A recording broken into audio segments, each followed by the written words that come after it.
Dada unaitwa nani? Naitwa Maida Mengi, natokea Kituo cha Ngara. Tupe kitu ambacho sasa unakwenda kushuhudia leo. Kwanza nataka kushukuru Mungu kwa kunipa uhai na kuweza siku ya leo. Cha kwanza nataka kumshukuru Mungu. Mume wangu anafanya biashara ya kuuza chipsi. Kwanza tulikuwa tupati hela. Alikuwa anafanya biashara lakini hatujui pesa zinaenda sehemu gani. Lakini nataka kumshukuru Mungu baada ya kutumia maji haya ya upako tunauza sana. Yaani anauza kama inafika stage anarudi majogo kabisa anaweka. Na watu kwa Mungu anauza sana mpaka inapelekea wanapita sisi ni wachawi.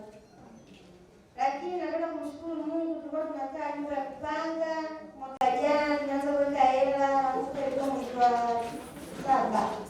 Mpaka sasa hivi tunakaa kwenye nyumba yetu. Namshukuru Mungu kwa kunipatia neema. Tunamshuhudia shemeji yetu. Umeambatana naye au umekuja mwenyewe? Nimekuja mwenyewe. Sasa tunataka ufikishie huko kwa shemeji yetu siku nyingine bega kwa bega wewe na yeye mpaka hapa. Amina. Mpe ujumbe wake huko anakufuatilia nadhani. Napenda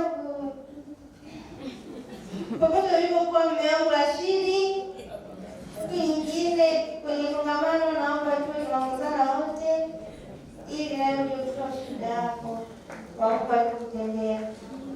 Amina sana.